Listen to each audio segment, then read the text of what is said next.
Hello everyone, welcome to exam guidance. Exam guidance के इस video में आज 28 और 29 अप्रैल के जो बेस्ट करंट अफेयर्स है उसे देखेंगे। तो स्टार्ट करते हैं आज के फर्स्ट क्वेश्चन से। आज का हमारा फर्स्ट क्वेश्चन आपकी स्क्रीन में, ध्यान से सुनना। हमारा फर्स्ट क्वेश्चन है क्या? हाल ही में केंद्र सरकार ने किसे नया खेल सचिव नियुक्त किया? Recently, who was appointed as the new sports secretary by the central government? तो इस क्वेश्चन का राइट आंसर हो जाएगा option number A. Option number A, Ravi Mittal. Ravi Mittal.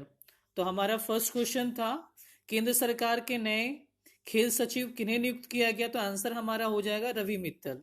जो हमारा न्यू स्पोर्ट्स सेक्रेटरी रिक्रूट किए गए उनका नाम क्या है? रवि मित्तल। तो ध्यान से सुनना आगे के बातों को। फॉर्मर स्पोर्ट्स सेक्रेटरी, यानी इसके पहले रवि मित्तल से पहले जो हमारे फॉर्मर स्पोर्ट्स सेक्रेटरी थे उनका नाम था राधे श्याम जुलानिया। राधे श्याम जुलानिया। आगे के बातों को ध्यान से सुनना। रवि मित्तल बिहार कैडर से 1986 बैच के आईएएस अधिकारी हैं।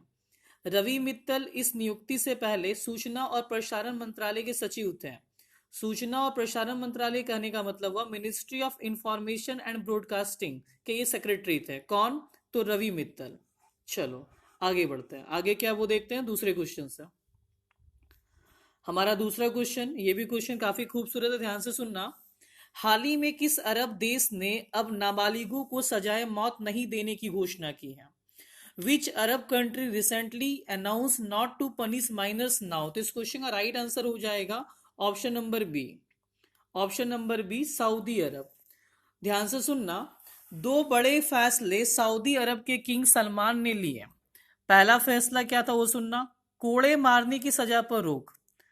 दूसरा, नाबालिगों के किसी भी गंभीर अपराध पर उन्हें अब सजाए मौत नहीं देने का फरमान जारी किया गया। तो ये दो बड़े फैसले थे सऊदी अरब के किंग सलमान के। चलो आगे बढ़ते हैं। आगे क्या वो देखते हैं नेक्स्ट स्लाइड से। हाँ, ध्यान देना, जब बात सऊदी अरब का हुआ ही है तो यहाँ के क्राउन यानी प्रिंस कौन है? मोहम्मद बिन सलमान।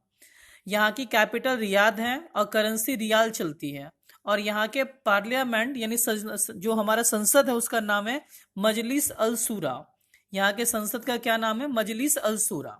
चलिए आगे बढ़ते हैं। आगे क्या वो देखते हैं नेक्स्ट क्वेश्चन से। हमारा नेक्स्ट क्वेश्चन क्या वो देखते हैं। हाँ, क्वेश्चन है, वर्ष 2019 के सबसे बड़े सैन्य व्यय वाले देशों में भारत किस स्थान पर है? यानी कहने का मतलब ये हुआ 2019 के सबसे बड़े सैन्य व्यय यानी सेना में खर्च करने वाले देशों में भारत किस स्थान पर? तो इस राइट क्वेश्चन का राइट आंसर हो जाएगा option number C. Option number C third. Question क्या, ध्यान से सुनना।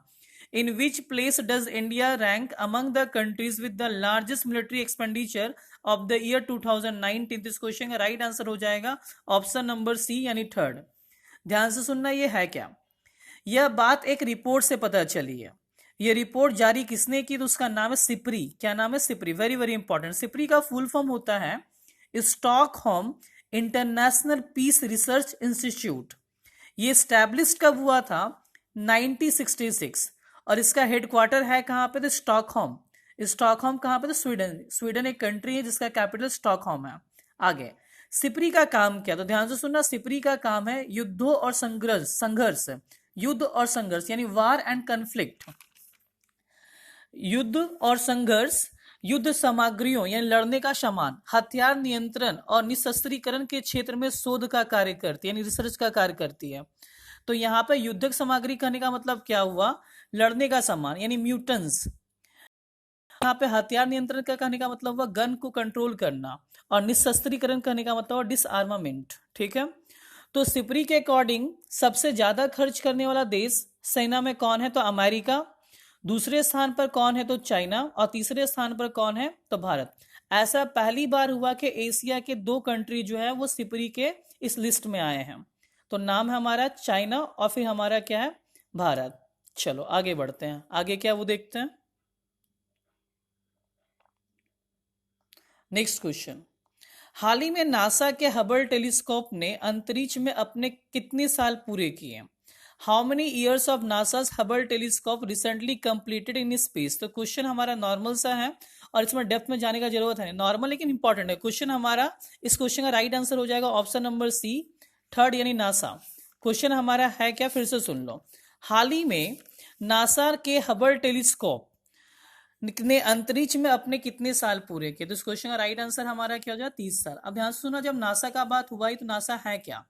नासा अमेरिका की स्पेस एजेंसी है।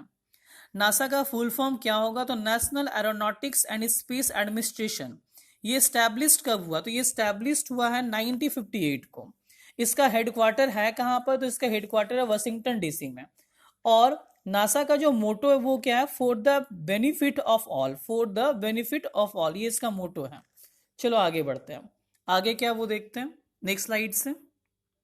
तो इस क्वेश्चन का राइट आंसर हमारा क्या था? इस क्वेश्चन का राइट आंसर हमारा ऑप्शन नंबर सी था। चलो इसके आगे बढ़ते हैं। इसके आगे ध्यान देना, हाल ही में पाकिस्तान की किस पूर्व महिला क्रिकेट कप्तान ने संन्यास की घोषणा की? Which former Pakistani cricket captain announce retirement recently? तो इस क्वेश्चन का राइट आंसर हो जाएगा option number B. Option number B, Sana Mir. Very very important, ध्यान से सुनना।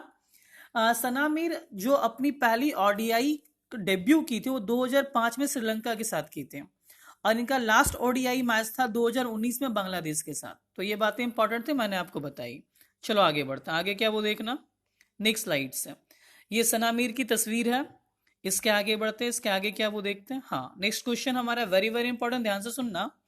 भारत और किस देश के बीच होने वाला युद्ध अभ्यास पीच ब्लैक 2020, युद्ध अभ्यास बोलो या सैन्य अभ्यास बोलो, दोनों एक ही चीज है।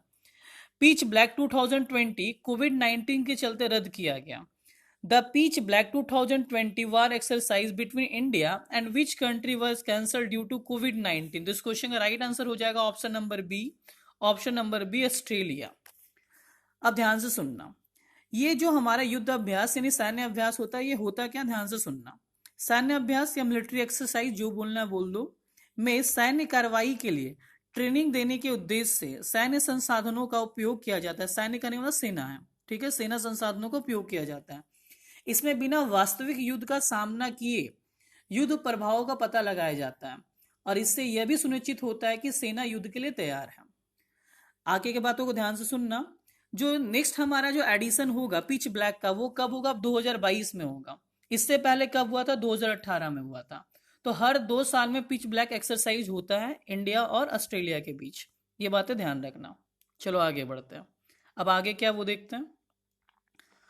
अब जब बात ऑस्ट्रेलिया का हुआ तो देख लो ऑस्ट्रेलिया से रिलेटेड कुछ बात है। ऑस्ट्रेलिया के प्राइम मिनिस्टर कौन है? तो प्राइम मिनिस्टर का नाम है स्कॉट मॉरिसन, और ये 30वें नंबर के प्राइम मिनिस्टर हैं।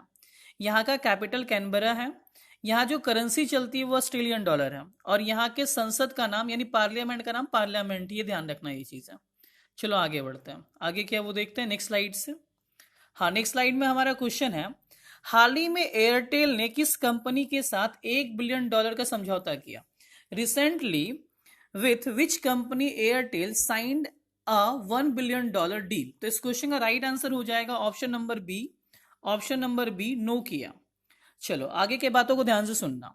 4G नेटवर्क को मजबूत करने और भारत में 5G कैपेसिटी को बढ़ाने के लिए Indian telecom company Bharti Airtel और नोकिया के बीच $1 बिलियन की डील हुई है। डील के मुताबिक दोनों मिलकर देश के 9 सर्कल्स में 5G रेडी सॉल्यूशन स्थापित करेंगे। चलो आगे के बातों को ध्यान से सुनना। एयरटेल के फाउंडर कौन है? तो एयरटेल के फाउंडर है सुनील भारती मित्तल, और ये जो फाउंडर हैं एयरटेल के वही चेयरमैन भी है। इसका हेडक्वार्टर न्यू दिल्ली में है, और प्रेजेंट में एमडी और सीईओ गोपाल विट्टल है। कौन है? गोपाल विट्टल। प्रेजेंट में एमडी और सीईओ वो कौन है? गोपाल विट्टल है। नोकिया कहाँ की कंपनी? तो ये बातें ध्यान रखना, नोकिया फिनलैंड की कंपनी है। चलो आगे बढ़ते हैं। जो बातें इंपॉर्टेंट थे मैंने आपको बताई। इसके आगे बढ़ते हैं। चलो next question very very important, ध्यान से सुनना। निम्न में से किस धावक पर डोपिंग टेस्ट में फेल होने के कारण 4 साल का बैन लगा? Which of the following runners was banned for 4 years for failing the doping test? तो इस क्वेश्चन का राइट आंसर हो जाएगा option number C. Option number C, Jhuma Khatun. झूमा खातून, ध्यान से सुनना। झूमा खातून पर 4 साल का बैन वाडा ने लगाई है। कौन लगाया? वाडा। ठीक है, वाडा है क्या? ध्यान से सुनना। वाडा अंतर्राष्ट्रीय खेलों में ड्रग्स के बढ़ते चलन को रोकने के लिए बनाई गई एक वर्ल्ड इंडिपेंडेंट ऑर्गेनाइजेशन है। आई रिपीट, वाडा है क्या? तो वाडा जो है अंतर्राष्ट्रीय खेल यानी जो इंटरनेशनल गेम्स होते हैं उसमें ड्रग्स के बढ़ते चलन को रोकने के लिए बनाई गई एक वर्ल्ड इंडिपेंडेंट ऑर्गेनाइजेशन है। आगे ध्यान से सुनना। वाडा का फुल फॉर्म होता है वर्ल्ड एंटी डोपिंग एजेंसी, और इसका फॉर्मेशन हुआ था 10 नवंबर 1999 को, 10 नवंबर 1999 को। इसका हेडक्वार्टर है कहाँ पर, तो इसका हेडक्वार्टर है मॉन्ट्रियल क्यूबेक कनाडा में। कहाँ पे है, मॉन्ट्रियल क्यूबेक कनाडा में, ध्यान रखना, भूलना नहीं चीज है। चलो आगे बढ़ते हैं, आगे क्या वो देखते हैं नेक्स्ट स्लाइड से। हाँ, नेक्स्ट स्लाइड में भी क्वेश्चन हमारे काफी इंपॉर्टेंट, ध्यान से सुनना। कोविड-19 के लिए प्लाज्मा थेरेपी शुरू करने वाला देश का पहला सरकारी अस्पताल कौन बना? Who became the first government hospital in the country to start plasma therapy for COVID-19? तो इस क्वेश्चन का राइट आंसर हो जाएगा option number B, option number B, KGMU Lucknow. देखो, इस क्वेश्चन में डेप्थ में जाने का जरूरत है नहीं, बस जो क्वेश्चन था उसका आंसर आपको पता होना चाहिए। तो ध्यान से सुनना, KGMU का फुल फॉर्म होता है किंग जॉर्ज मेडिकल यूनिवर्सिटी, जो कि लखनऊ में। फिर से सुन लेना, KGMU का फुल फॉर्म होता है किंग जॉर्ज मेडिकल यूनिवर्सिटी। चलो आगे बढ़ते हैं, आगे क्या वो देखते हैं नेक्स्ट स्लाइड से। हाँ, नेक्स्ट स्लाइड में क्वेश्चन हमारा ये भी इंपॉर्टेंट है, ध्यान से सुनना। हाल ही में किस पाकिस्तानी क्रिकेटर पर भ्रष्टाचार के चलते प्रतिबंध लगाया? Which Pakistani cricketer was recently banned due to corruption? This question का राइट आंसर हो जाएगा option number B, option number B, Umar Akmal. Umar Akmal इस क्वेश्चन का राइट आंसर होगा। ये बैन किसने लगाई, तो ये बैन लगाई पीसीबी ने। पीसीबी का full form Pakistan cricket board. चलो ये बातें ध्यान रखना, आगे बढ़ते हैं। आगे क्या वो देखते हैं नेक्स्ट स्लाइड से। हाँ, ये एक तस्वीर है उमर अकमल की, देख सकते हैं आप स्क्रीन में। इसके आगे बढ़ते हैं, इसके आगे क्या वो देखते हैं नेक्स्ट स्लाइड से। हाँ, नेक्स्ट स्लाइड में हमारा क्वेश्चन ये भी खूबसूरत है, ध्यान से सुनना। किस महारत्न कंपनी ने ले और दिल्ली में हाइड्रोजन कार और बस लाने की परियोजना शुरू की? Which Maharatna company started the project of bringing hydrogen cars and buses buses to Leh and Delhi? I repeat, which Maharatna company started the project of bringing hydrogen cars and buses to Leh and Delhi? तो इस question का right answer हो जाएगा option number B, NTPC. Option number B, NTPC. तो ये question में direct depth में जाने की जरूरत है नहीं, डायरेक्ट ये क्वेश्चन है, बस इसका आंसर आपको पता होना चाहिए। अब जब बात यहाँ पे एनटीपीसी का हुआ तो देखते हैं एनटीपीसी से रिलेटेड कुछ बातें। एनटीपीसी का फुल फॉर्म होता है national thermal power corporation limited. इसका डायरेक्टर कौन है, गुरदीप सिंह। इसका फॉर्मेशन कब हुआ था, 7 नवंबर 1975 को। इसका हेडक्वार्टर है कहाँ पे, दिल्ली में। ये बातें ध्यान रखना, इंपॉर्टेंट है। चलो आगे बढ़ते हैं, आगे क्या वो देखते हैं नेक्स्ट क्वेश्चन। हाल ही में किस पूर्व नासा प्रमुख का निधन हो गया? इंपॉर्टेंट क्वेश्चन, ध्यान से सुनना। Which former NASA chief died recently? This question का राइट आंसर हो जाएगा option number A, option number A, James M bags.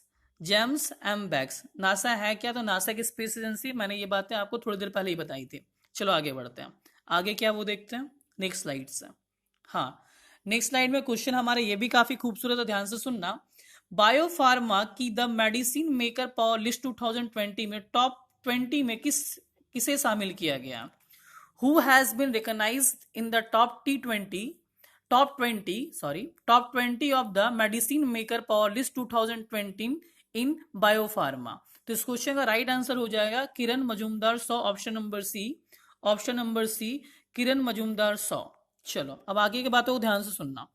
Kiran Mazumdar 100 pharma company Biocon limited की चेयरपर्सन और एमडी है। इसके आगे किरण मजूमदार 100 एंटरप्रेन्योर और इनोवेटिव लीडर के तौर पर दवा जगत में अपने योगदान के लिए जानी जाती है। साल 2015 से 6 बार इस लिस्ट में अपनी जगह बनाई है।